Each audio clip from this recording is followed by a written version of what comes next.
Pourquoi elle est incomplète? Parce qu'on ne parle pas sur les notes qui sont inférieures à zéro. Donc, il faut dire cette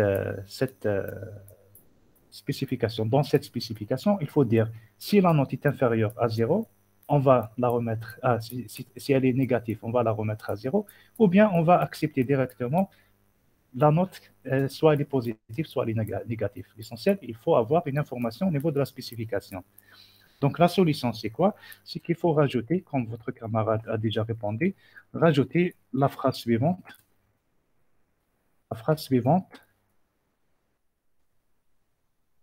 à la spécification, bien sûr. Qu'est-ce qu'on va dire? On va dire, par exemple, toute note négative,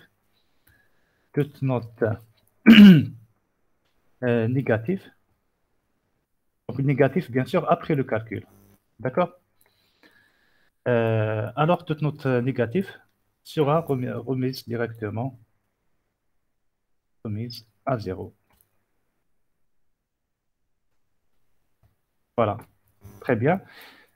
Pour le troisième étudiant, ou bien étudiante, Wissam, donc, on va donner quoi comme note? Donc, vous avez 10, 3, 4, 3, donc une réponse correcte, une réponse erronée. Donc, qu'est-ce qu'on va dire? Qu'est-ce qu'on va répondre? Comment on peut calculer la note de cette étudiante? Alors, On je peut pas propose. totalement calculer, monsieur Salat. Pourquoi? On n'a pas la spécification pour double réponse, comment on fait?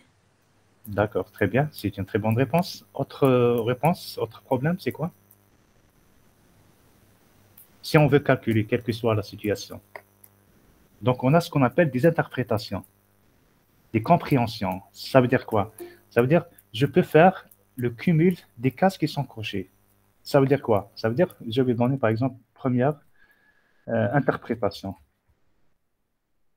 Donc, le développeur, il a compris le suivant. Donc, il va faire quoi? Il va faire 10 multiplié par 1, ensuite plus 3 multiplié par moins 1 sur 3.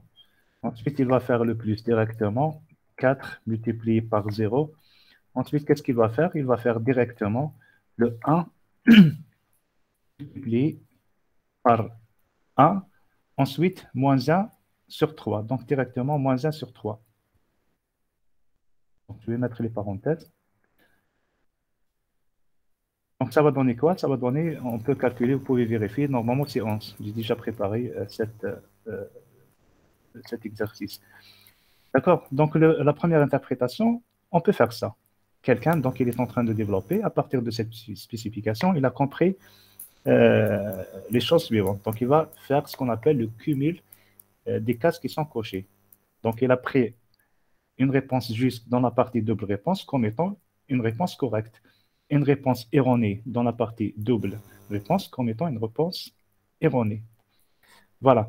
La deuxième interprétation, Monsieur, oui, c'est quoi le 3 هذاك؟ Je crois le 3 double réponse. trois doubles réponses, oui. من بعد داخل les parenthèses كتبنا واحدة juste, واحدة injuste faux, oui. ou la troisième? Elle n'a pas été répondue. D'accord. Voilà. Donc, on a fait quoi là? On a fait le cumul des cases qui sont cochées. On était large dans la correction. Voilà. Deuxième interprétation, on peut considérer le suivant. Donc, regardez qu'est-ce qu'on va faire. 10, par exemple, fois combien? Fois 1 plus 3. 3. Donc, les réponses incorrectes, c'est toujours fois moins 1 sur 3. Ensuite, je vais faire quoi? Je vais faire, par exemple, 4 multiplié par 0. Et finalement, je vais faire quoi? Je vais faire 3 multiplié par 0. Pourquoi? Regardez, cette partie, c'est toujours la même. Donc, on n'a pas un problème avec cette partie. Le problème est à ce niveau. Donc, le premier, il a considéré directement le cumul des cases qui sont cochées. Le deuxième, il ne va pas casser la tête. Si vous avez une réponse qui est erronée, cela annule complètement les trois questions. Donc, il a multiplié 3 fois 0 directement parce que vous avez une réponse qui est erronée. Donc, cela donne directement la note 9. Donc, premièrement, vous avez 11, ensuite vous avez 9. Donc, attention. Troisième interprétation, qu'est-ce qu'on va faire? Par exemple, on peut dire troisième interprétation. Donc, un autre développeur, un autre étudiant, il va faire quoi? Il va faire toujours donc la même partie, la première partie. Donc, on va prendre toujours le même principe. Ensuite, qu'est-ce qu'on va faire? On va faire donc le 3 qui sera multiplié fois combien, par exemple, d'après vous? Fois 1 sur 3. Donc, on va considérer ça comme étant une mauvaise réponse. Ça va donner donc directement 8. La première interprétation ici, donc on a fait le cumul des cases cochées. La deuxième interprétation, qu'est-ce qu'on a fait? On a fait directement, on a considéré la réponse qu'elle est nulle, réponse nulle. Et finalement, la troisième, on a considéré quoi? Que la réponse est incorrecte.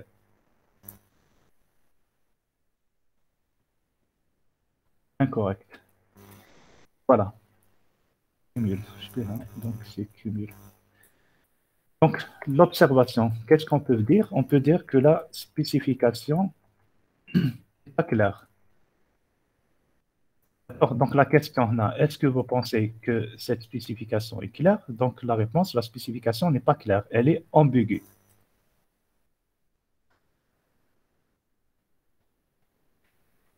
D'accord? Qu'est-ce qu'on peut dire aussi?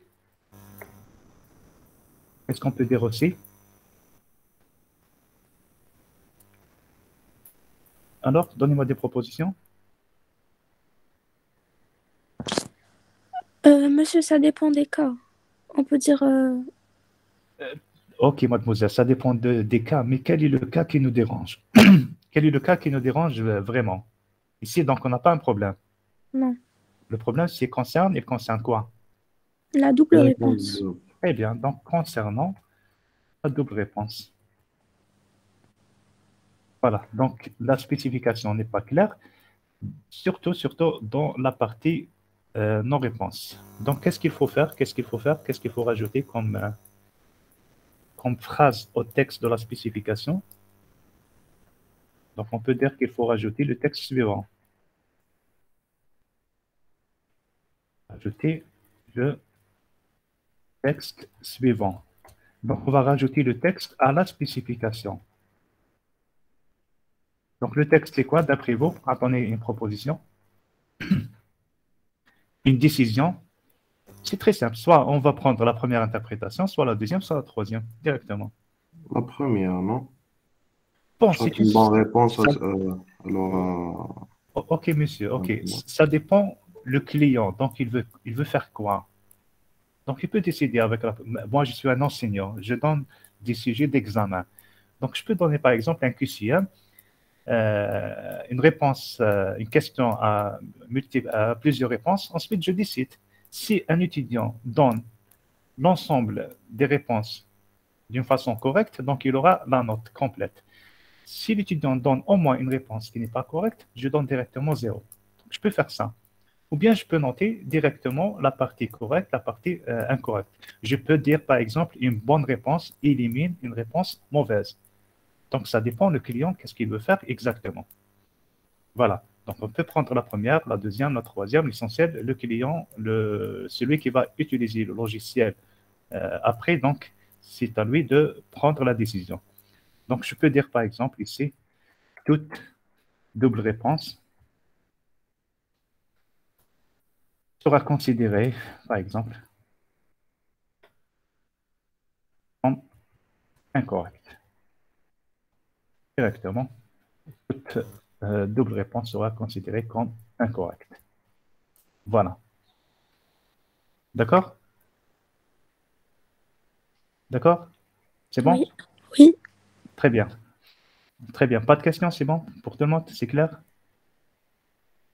OK, on passe directement vers l'exercice numéro 3.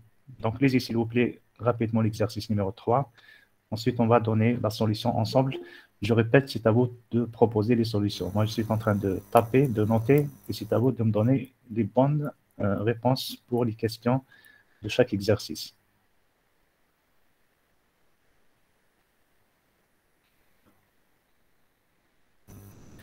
Donc, une société de développement doit fournir à un client un logiciel de gestion commerciale. Pour juger de la qualité de ce logiciel, on a retenu le facteur aux critères suivants. Premièrement, donc on a plusieurs critères. Élaborer de jeux de scénarios de test. Donc il faut faire des scripts de test. Deuxièmement, l'efficacité, prototypage, le prix, le respect des délais conception-réalisation, respect de budget conception-réalisation, formation des utilisateurs, qualité de documentation, délai d'intervention, c'est-à-dire la maintenance, efficacité d'une intervention, organisation et gestion des ressources en matériel et personnel, utilisation des méthodes de conception et de développement des systèmes d'information, et finalement, conformité des procédures au plan d'assurance qualité. Donc, nous avons plusieurs critères qui ont été donnés. La classe ou bien la question est la suivante. Classer les critères de qualité de logiciel en deux parties, en deux catégories. La première catégorie, donc, ce sont les caractéristiques de qualité de processus de production de logiciels côté société de développement. Donc, il y a des qualités, des critères qui intéressent la société de développement. Il y a d'autres critères qui intéressent le client. Par exemple, lorsqu'on parle sur l'organisation ou bien la performance des ingénieurs de développement. Donc, c'est une partie qui concerne la société de développement. Donc, elle doit disposer de plusieurs ingénieurs de qualité. Lorsqu'on parle sur le prix généralement, c'est un critère, c'est une qualité qui concerne le client. Donc, le client, il cherche toujours d'acheter un logiciel avec un bon prix. D'accord? Donc, qu'est-ce qu'on va faire? On va tracer un tableau pour les deux parties. Donc, premièrement, la première colonne, donc c'est les caractéristiques côté entreprise. Deuxième partie, c'est la partie caractéristiques client. Voilà. Et on peut dire que la première partie, c'est la partie qui concerne les qualités internes. Donc, les autres, c'est des qualités internes pour la société. Les qualités externes, donc, c'est des qualités qui sont destinées pour le client. Donc, je peux mettre ici qualité externe. Voilà.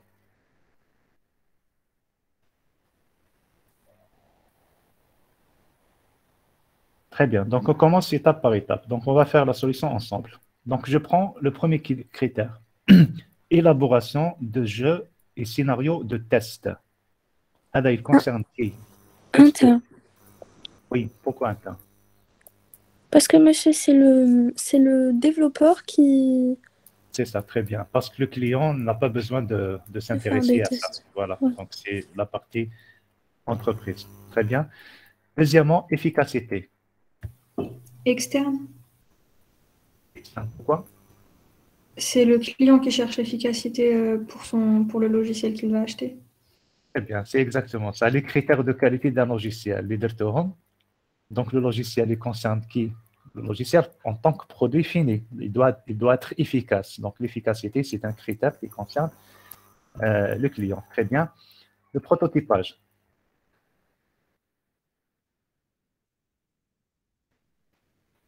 Prototypage.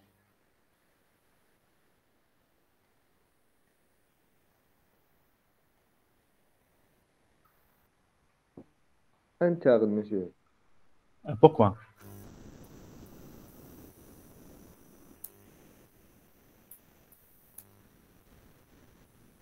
Alors, les autres, s'il vous plaît, essayez de proposer des solutions, des réponses.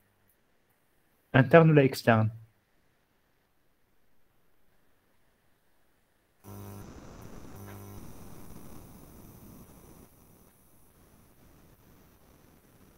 Alors, Monsieur, c'est interne. et pourquoi? Pourquoi interne? Prototype. Parce que monsieur, le produit n'est pas encore fini. On ne peut pas le livrer à un client, non? Oui, c'est ça, oui. C'est très simple. Le prototypage concerne quoi? Concerne le développement. Le développement. Le développement par prototypage. Le cycle de développement des logiciels. De plusieurs parmi ces parties. Donc, vous avez la partie prototypage. Donc, quelle est la relation du client avec le prototypage? Le client, il cherche un logiciel fini. Donc, vous développez avec prototypage, avec le modèle en V. Donc, c'est pas vraiment intéressant pour le client. Donc, le prototypage, c'est un critère qui concerne l'entreprise de développement. Très bien. Le prix maintenant, Externe. externe. Très bien. Encore, les autres, s'il vous plaît, essayez de participer. Ensuite, respect des délais de conception et réalisation. Hein? Le respect des délais de conception et de réalisation. Externe, monsieur. Externe, pourquoi? Monsieur, c'est les clients qui... Voilà, très bien. Le client, donc, il demande le développement d'un logiciel pour la durée de 3 mois. Donc, c'est un facteur qui est très, très important pour le client. La société de développement, donc, elle développe plusieurs logiciels. Donc, pour elle, elle aura plus de temps. Donc, c'est quelque chose qui n'est pas vraiment critique pour elle. Le client, donc, c'est un facteur très, très important pour lui, le respect des délais de conception et de réalisation.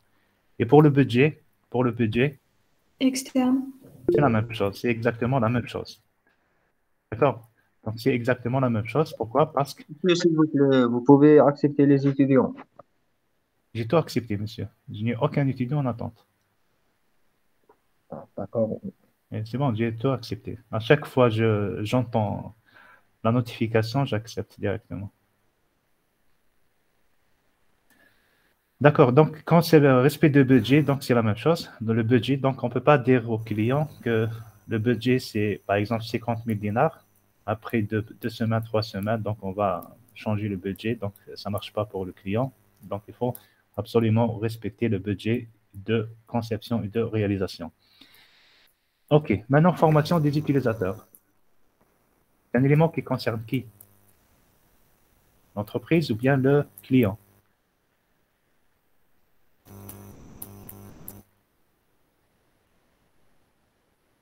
Alors, L'entreprise, hein. pourquoi l'entreprise, monsieur? شغل هي اللي رياليزات تسمى هي اللي تعرف كيفاش يمشي. Là, c'est un critère qui est important pour quelle partie? Lisez bien la question. Hein. Pour juger de la qualité du solution, on a retenu le facteur. Regardez, s'il vous plaît. Classer les critères de qualité du logiciel en caractéristiques de qualité de processus de développement, on bat des qualités de produits en exploitation, c'est-à-dire qualité perçue par le client. Donc, je développe un logiciel.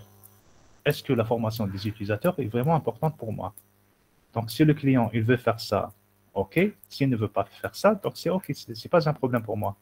Mais pour le client, c'est vraiment un facteur qui est très important. Il ne peut pas acheter un logiciel sans formation. Il ne peut pas donc demander aux utilisateurs d'utiliser un logiciel sans aucune formation. D'accord? Donc, c'est un élément qui est très important pour la partie client. Le client, donc, il exige souvent la formation avec, lorsqu'il achète un logiciel, donc il exige de former son personnel pour l'exploitation de logiciel. Est-ce que vous êtes d'accord? Oui. D'accord, très bien. Donc, le suivant, après, donc, vous avez la qualité de la documentation. La documentation, c'est quoi la documentation? Documentation d'un logiciel. C'est En fait, comme un mode d'emploi. c'est presque ça. Oh, ok. C'est quoi un logiciel? C'est quoi un logiciel? En 2 mots. Comme c'est quoi un logiciel en 2 mots? Vous êtes des ingénieurs, vous êtes des futurs cadres de développement des logiciels. Comme c'est quoi un logiciel? Je te le dis. Quelle est la réponse? Sans rentrer dans les définitions philosophiques, etc. C'est-à-dire en 2 mots. C'est quoi un logiciel?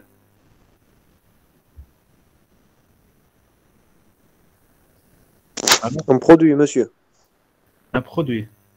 Bon, un produit, le téléphone est considéré comme étant un produit. Les smartphones, je sais pas, Un programme. un programme, on ne peut pas dire vraiment qu'il s'agit d'un programme. Est-ce que c'est uniquement un programme?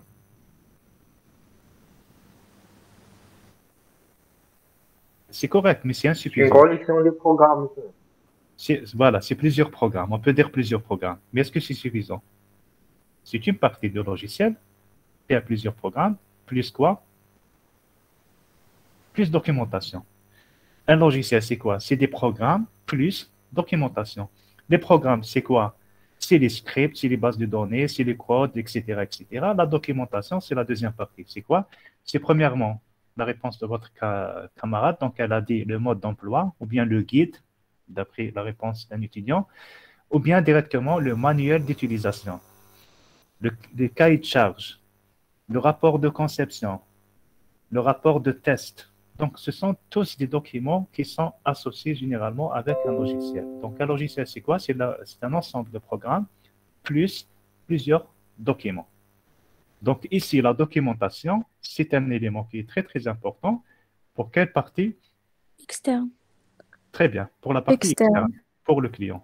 Très bien. Donc, la qualité de la documentation. Si on donne un document de mauvaise qualité, donc le client, il ne va pas comprendre de quoi il s'agit exactement. C'est par exemple la spécification de l'exercice 2, ça fait partie d'un document qui est le cahier de charge. Donc, on peut mettre cette spécification dans le cahier de charge. Si elle est mauvaise, donc, ça va poser un problème par la suite. Donc, la qualité de documentation, généralement, la qualité de documentation, on parle sur les manuels d'utilisation, sur les guides, sur les tests, etc. Donc, ce sont tous des documents. Voilà. Très bien. Ensuite, délai de la maintenance. La maintenance. Maintenant, c'est délai de maintenance. Maintenance, ça veut dire quoi la maintenance d'un logiciel?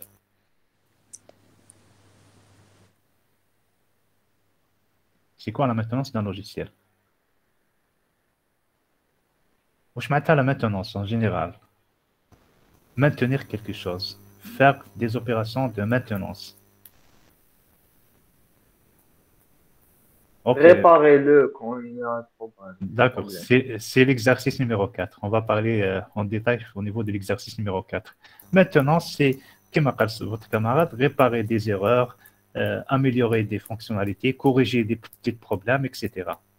D'accord? Donc, c'est des opérations de maintenance. Le client, il a acheté un logiciel. Ensuite, il a trouvé, par exemple, des bugs, des petits problèmes. Il peut donc demander l'intervention de développeurs. Donc, le délai d'intervention, c'est un élément qui est très, très important. Pour quel élément? Est-ce que pour l'entreprise ou bien pour le client? Pour le client. Pour le client, très bien. Donc, le délai, je demande une intervention pour corriger un problème. Donc, je souhaite avoir donc, une intervention qui est très rapide. Oui. C'est une partie très importante pour le client. L'efficacité d'une intervention, ça veut dire quoi maintenant l'efficacité? Le délai d'intervention, c'est clair. Donc, mais il ne va pas prendre beaucoup de temps pour intervenir. Maintenant, l'efficacité, on veut dire quoi par l'efficacité d'une intervention?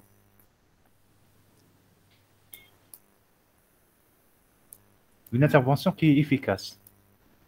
Une intervention chirurgicale qui est efficace. Qui réussit. Qui réussit, comme la suite, qui réussit à partir de la première intervention. Oui. C'est-à-dire, il ne va pas faire plusieurs interventions pour arriver à corriger le problème. Donc, c'est rapide, efficace. Donc, nous avons un problème. Il vient, il intervient, il corrige le problème, c'est bon. Mais si nous avons un problème, il vient, il corrige. Après 2 jours, on trouve le même problème. Une deuxième fois, une troisième fois, une quatrième fois, on bat pour qu'il arrive à faire l'intervention correcte. Donc, c'est quelque chose qui est efficace, c'est-à-dire qui sera exécuté rapidement et correctement. Très bien. Ensuite, qu'est-ce qu'il reste? Il reste l'organisation et la gestion des ressources en matériel et personnel. C'est un critère qui concerne qui? Interne. Entreprise. L'entreprise, très bien. Bien. Ensuite, l'utilisation des méthodes de conception et de développement du système d'information. Le client, donc, il veut obtenir un logiciel qui répond aux critères de qualité de logiciel. Donc, il ne cherche pas à comprendre est-ce que le développeur, il a utilisé des bonnes méthodes de conception et de développement. Il ne s'intéresse pas à ce qu'il a utilisé le prototypage, etc. Donc, l'utilisation des méthodes de conception et du développement des systèmes d'information, c'est un critère qui concerne la partie entreprise. Donc, c'est un critère interne pour l'entreprise. Très bien. Et finalement, donc, la conformité de procédure au plan d'assurance qualité. Alors,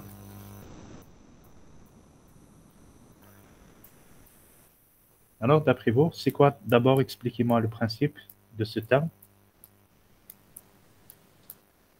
Conformité des procédures au plan d'assurance qualité.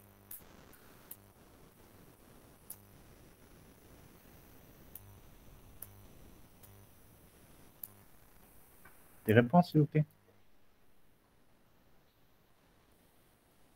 Monsieur, les contrats qui assurent la qualité. Et c'est-à-dire,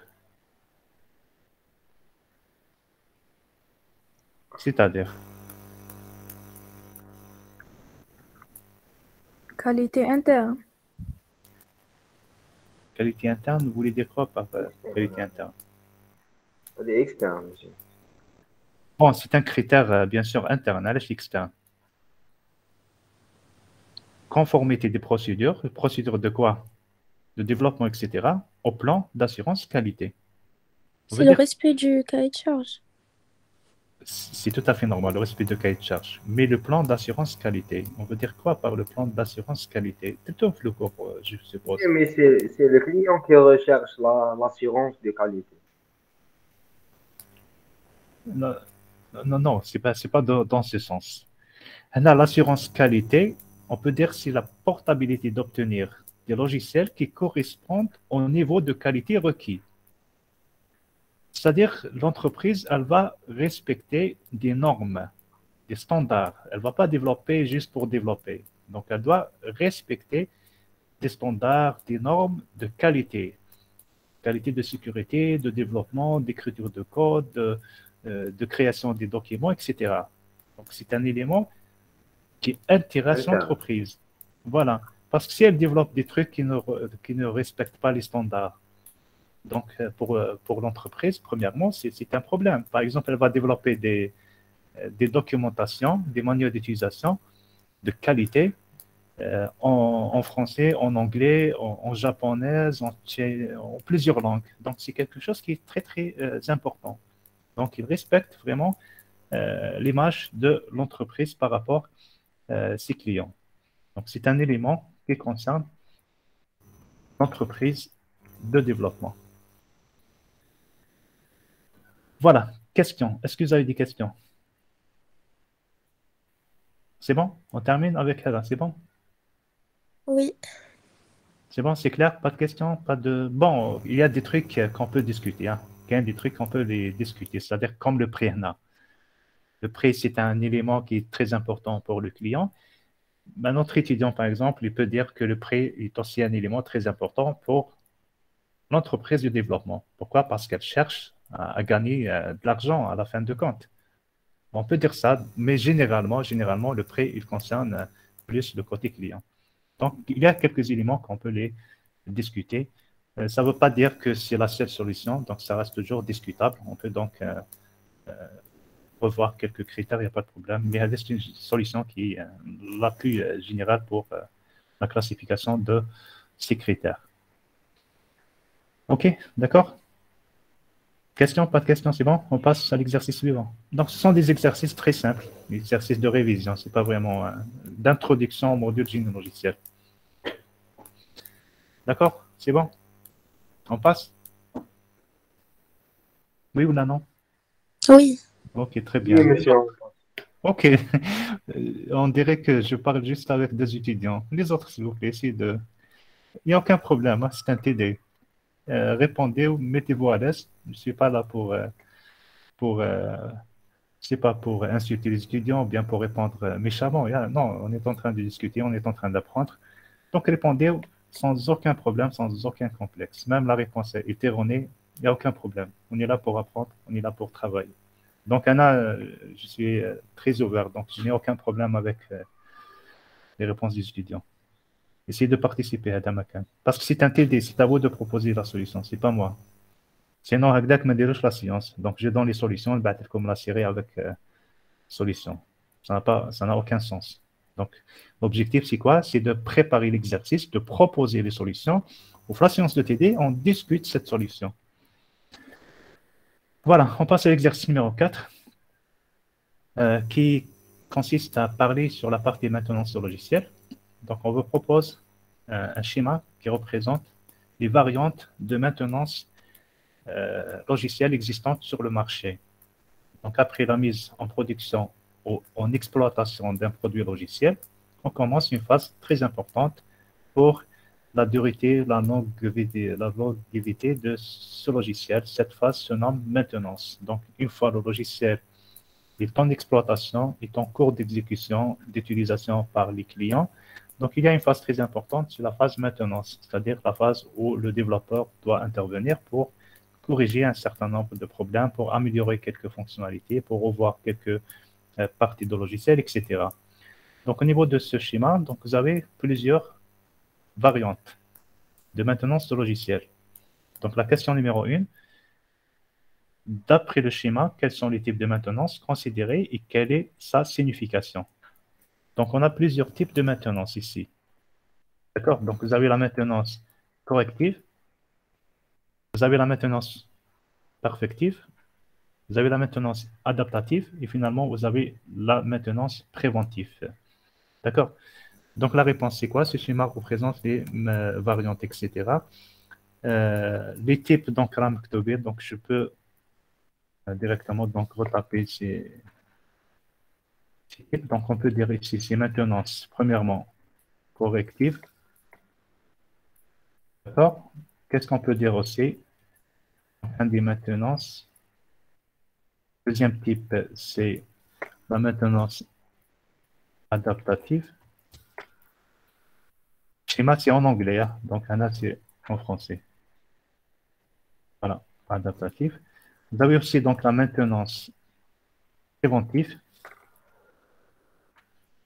bien perfective, et finalement, vous avez la maintenance préventive. Bien. Donc, ça veut dire quoi? La signification de chaque élément. Je commence par la première, correctif. Donc, ça vient de quel mot? Correctif. Corriger. On va Comment? corriger. Pardon? Corriger. les erreurs. Très bien, voilà. Correctif, c'est corriger. Correction. Donc, c'est tout simplement corriger les erreurs. Quelles sont les erreurs, par exemple, dans un logiciel? En cours d'exploitation. On peut trouver quoi comme erreur, par exemple?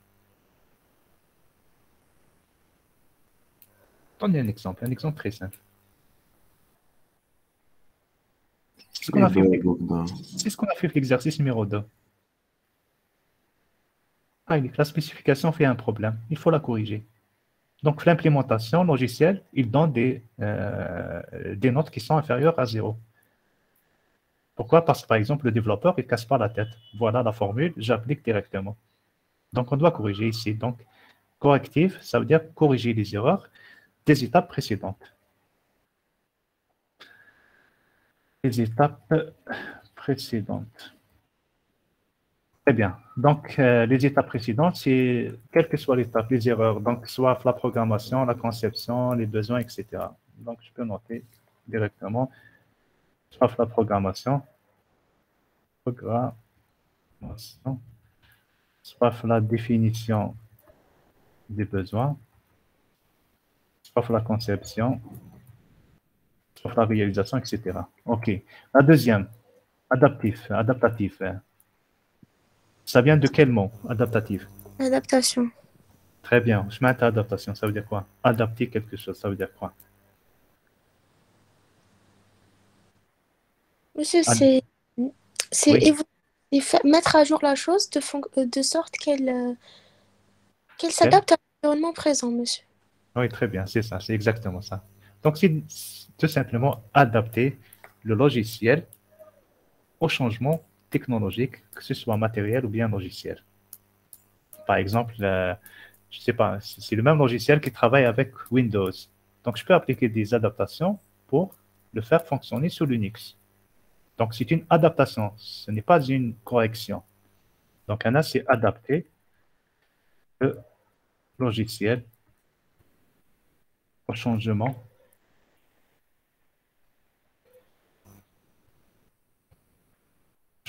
technologique.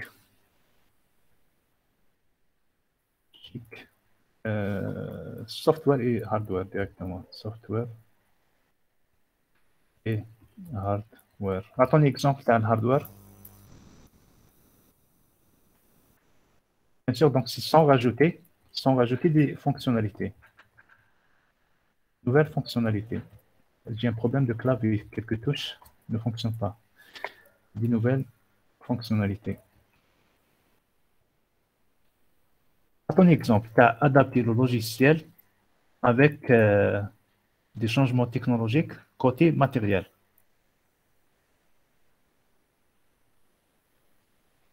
Alors,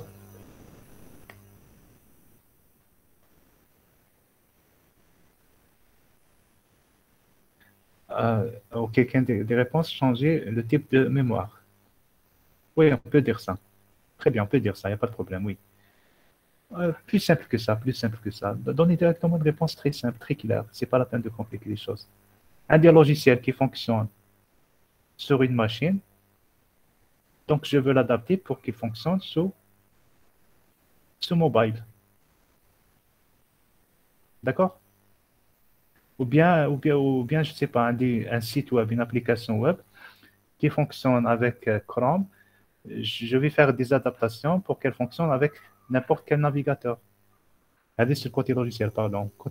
Côté matériel, c'est-à-dire qu'on utilise soit, comme la réponse de votre camarade, il travaille avec 4 Go de mémoire, je peux l'adapter pour qu'il fonctionne avec 16 Go de RAM. D'accord? D'accord pour les autres? Vous êtes d'accord? Ok, très Oui, bien. monsieur, on est là. Oui, Ok, très bien. Maintenant, la maintenance perfective. Ça veut dire quoi, perfective? perfectionner. Perfectionner, Améliorer. améliorer, Améliorer. ou bien c'est la notion de l'évolution. Je veux dire que c'est évolutive. Très bien. C'est perfectionnement. C'est amélioration. C'est toujours dans ce sens. Très bien. C'est ça. Donc, qu'est-ce qu'on peut dire? Non, on peut dire que améliorer, ça, c'est automatiquement ajouter des nouvelles fonctionnalités. Oui. Donc, on va dire intégrer, par exemple, au logiciel, bien sûr. Donc, au logiciel, il y a un problème des touches. Donc, des touches ne fonctionnent pas. Intégrer au logiciel de nouvelles fonctionnalités. Nouvelles fonctionnalités. Attention ici, s'il vous plaît. On a comme ajouter ou les nouvelles fonctionnalités avec S à la fin. Attention, on a des nouvelles fonctionnalités.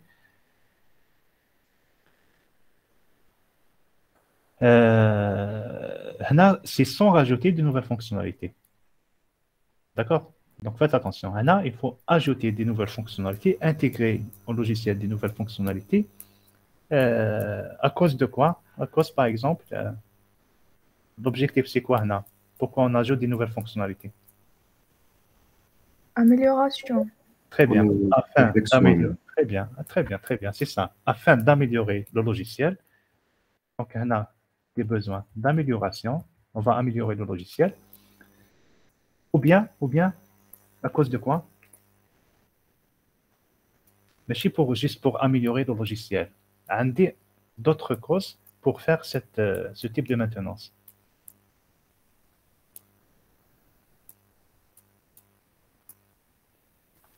Pour l'efficacité.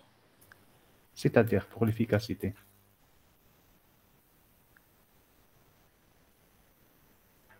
Les besoins du client ont évolué.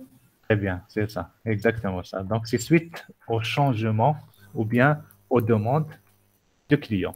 Donc, le client, ses besoins, ils peuvent changer. Par exemple, au niveau du département de WebSource, on a 3 masters. Après 2 ans, donc on change. Donc, on aura par exemple, on va changer donc le type de master ou bien on va rajouter une nouvelle formation, des ingénieurs spécialisés, etc. Donc, les besoins sont changés. Il faut donc demander à la société de faire l'intégration des nouvelles fonctionnalités. Donc, parfois, on intègre au logiciel des nouvelles fonctionnalités pour améliorer le logiciel, ou bien suite au changement des besoins du client.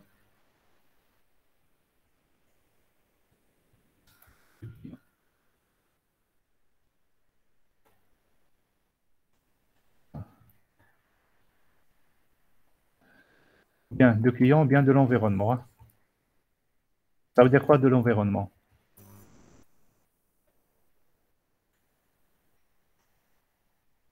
Ça veut dire quoi, l'environnement? On va ajouter des nouvelles fonctionnalités suite au changement des besoins des clients ou bien de l'environnement. D'après vous, c'est quoi? Ça veut dire quoi ça? Le système. C'est-à-dire le système.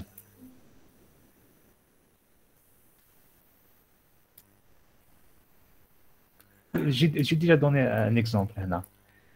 On travaille dans un environnement client-serveur. On veut ajouter des nouvelles fonctionnalités pour basculer vers un environnement peer-to-peer, ou bien pour l'environnement soit logiciel, soit matériel. On travaille avec une architecture réseau centralisée. On veut maintenant travailler avec une architecture décentralisée. Donc, l'environnement est complètement changé. On ne va pas refaire le développement de logiciel, mais qu'est-ce qu'on va faire? On va directement améliorer le logiciel en ajoutant des nouvelles fonctionnalités. Initialement, par exemple, il ne demande pas l'authentification de plusieurs personnes parce que c'est en interne, mais si on est en distribution, donc cela nécessite de rajouter des nouvelles fonctionnalités. Voilà. Alors, le dernier point, donc, c'est la maintenance préventive. Préventif, ça vient de quel mot? Prévention. Prévention, très bien. Ça veut dire quoi la prévention? La prévention, ça veut dire quoi? C'est agir avant que la chose ne se propage ou là ne se manifeste. Parfait, très bien. C'est exactement ça. Donnez-moi un exemple directement d'une opération de prévention loin de l'informatique. Donc, on n'est pas obligé de La donner vaccination directement, contre la Covid. Très bien, c'est exactement, c'est l'actualité. On fait des vaccins afin d'éviter des problèmes par la suite. Voilà, très bien. Donc, là, côté informatique, qu'est-ce qu'on peut dire? On peut dire c'est directement améliorer ou bien modifier le logiciel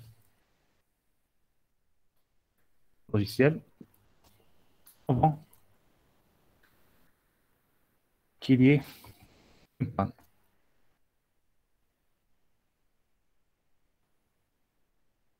Voilà. Donc, il faut améliorer, il faut modifier, il faut corriger des trucs avant que le logiciel tombe en panne. Par exemple, je peux parler à la sécurité informatique. On fait les applications mobiles. Parfois, il y a des mises à jour qu'on exécute chaque fois. Par exemple, vous avez une application Twitter ou la Facebook ou là, on a comme des mises à jour qui se font régulièrement. Et donc, c'est quoi la réalité? Donc, ils ont trouvé des bugs, des problèmes de sécurité, par exemple. Ils lancent des maintenances avant que le problème arrive, avant que le système soit piraté. Voilà. Donc, par exemple, la sécurité informatique, on est en train de développer. Ensuite, on a trouvé un problème qui peut amener à des situations catastrophiques. Donc, avant que le problème arrive, on peut donc intervenir afin de faire des améliorations et de faire des préventions. OK, très bien. La question suivante, donc on termine avec ces deux dernières questions. Selon vous, que représente le pourcentage associé à chaque type de maintenance? Alors, donc le pourcentage associé, regardez le schéma d'architecture, on a des pourcentages. Pourcentage là, il indique quoi? Pourquoi on a 50% de maintenance perfective? Pourquoi on a 21% pour la maintenance corrective, etc. Donc le pourcentage, il indique quoi? Associé à chaque maintenance, il indique quoi?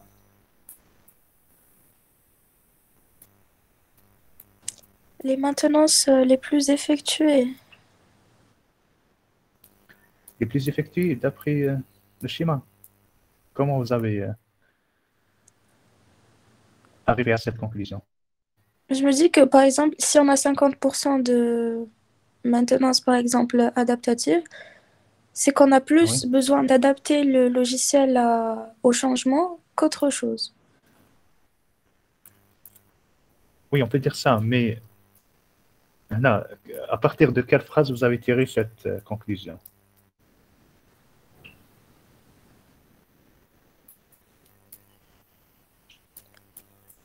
À partir de quelle phrase là, vous avez arrivé à cette... On peut dire ça, il n'y a pas de problème, hein, on peut dire ça. C'est une interprétation qui est correcte. Mais d'après le texte, on n'a pas cette information. Oui.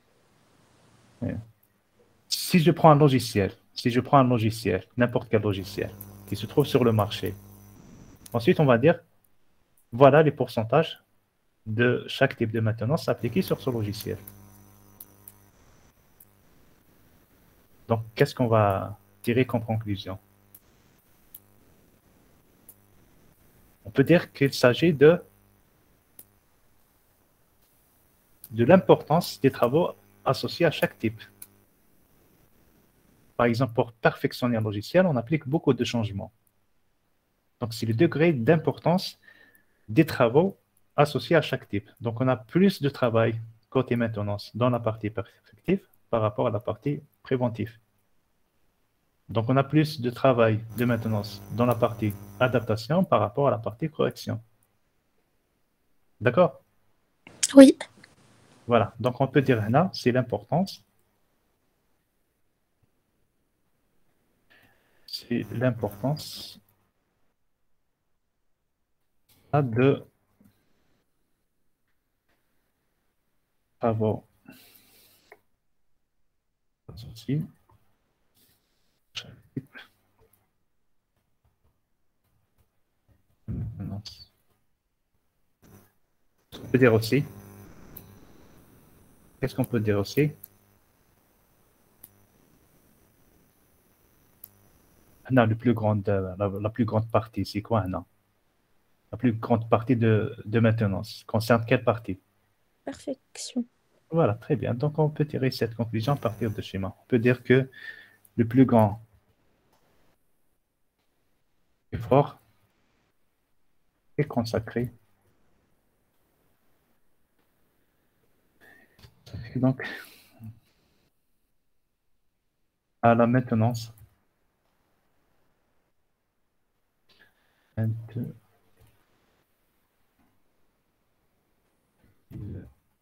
ou bien je peux dire entre parenthèses à l'évolution de logiciel. Donc, évolution de logiciel. On cherche toujours à faire évoluer le logiciel ou associé, oui.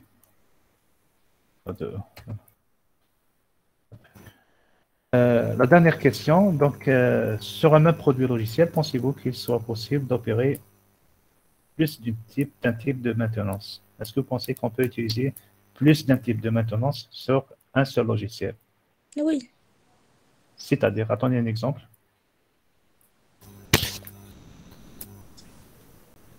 Donnez-moi un exemple. Monsieur, Pardon? on peut utiliser la maintenance adaptative et perfective en même temps.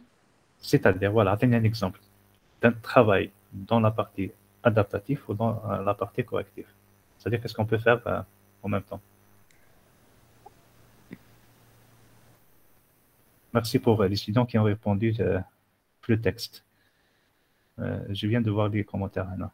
Oui, c'est à peu près ça, oui. Ok, mademoiselle, donnez-moi un exemple dans le Huda. Voilà. Donnez-moi un exemple, s'il vous plaît, sur un travail de la partie maintenance adaptatif ou bien un autre type avec une deuxième partie. Monsieur, on peut par exemple Ajouter des apporter. fonctionnalités Oui. et en même temps corriger des problèmes. Oui. Très bien, voilà, d'autres exemples. On peut adapter le logiciel au changement de matériel. Donc, qu'on a un traitement avec une machine, on passe vers des serveurs et en même temps, on peut On peut par exemple corriger des problèmes, on peut améliorer le logiciel ou bien corriger des problèmes avant qu'une panne arrive, etc. Donc la réponse, tout simplement, c'est oui. La réponse, c'est oui. On peut faire ça sans aucun problème. Voilà, donc un si oui. Bon, les détails, c'est pas la peine de trop donner de texte. Alors, voilà. Très bien, donc on peut faire ça, il n'y a aucun problème. C'est bon normalement. Est-ce qu'il y a des questions? Est-ce que c'est clair? Ou bien est-ce que vous avez des questions? C'est bon. C'est bon, c'est clair. La science, c'est 1 heure ou la 1 heure et demie? 1 heure. 1 heure. Oui. D'accord, ok, d'accord. S'il vous plaît, je répète, un point très important. Ça n'a aucune signification de donner directement quel est le résultat. J'aimerais travailler avec la plupart des étudiants de la section. Donc, au pire des cas, même si vous voulez pas, c'est-à-dire parler ou intervenir, il faut préparer l'exercice. D'accord? Parce que c'est très, très important. Préparer l'exercice, on va TD, on va discuter les solutions. On ne va pas plaquer directement des solutions. Je travaille avec un ou deux étudiants qui proposent des solutions, ensuite les autres non. Donc, essayez quand même de préparer des exercices. Au fait TD, mon travail, c'est quoi? C'est de taper. Je tape les solutions. Bien sûr, les solutions correctes. On discute chaque solution. Si tout le monde est d'accord, donc on opte pour cette solution. Parce que le module à la génie logicielle, ce n'est pas des sciences exactes. 1 + 1 = 2. Donc, c'est clair pour tout le monde. Donc, il y a des trucs qui sont discutables, qu'on peut discuter pour justifier des réponses et pour donner des arguments pour chaque réponse. D'accord? Voilà, donc l'exercice 5 à préparer pour la prochaine fois. Donc, il faut lire bien l'énoncé, il faut le préparer. L'exercice 5 et l'exercice numéro 7. Donc, je répète, 5 et 7. Surtout le 7, elle est très important. D'accord? Donc, laisse-moi faire très bien l'exercice numéro 7 avant de passer à la prochaine série. Parce que le problème, c'est très simple, des questions de cours, des dates, donc il n'y a pas de problème. Mais l'exercice numéro 7, on va apprendre comment tirer les besoins fonctionnels, les besoins non fonctionnels à partir d'un problème réel. Donc, préparez bien l'exercice numéro 7, lisez bien le texte, ensuite essayez de proposer des solutions. Même les solutions sont erronées, après on discutera. Donc, on apprend de cette façon. Je répète, s'il vous plaît, l'exercice 7 pour la prochaine fois, l'exercice numéro 5. On par la suite. Il reste quelques questions de cours, des questions très simples, donc après, nous pouvons les en présentiel directement. Donc, ça ne demande pas beaucoup de temps. Voilà, d'accord? Est-ce que vous êtes d'accord? Est-ce que vous avez des questions? C'est bon. C'est bon, monsieur. Monsieur, juste un point. Est-ce que les réponses de la fois passée, نعطيكم oui, d'accord, merci, monsieur. mais نعطيكم شوف la série هذه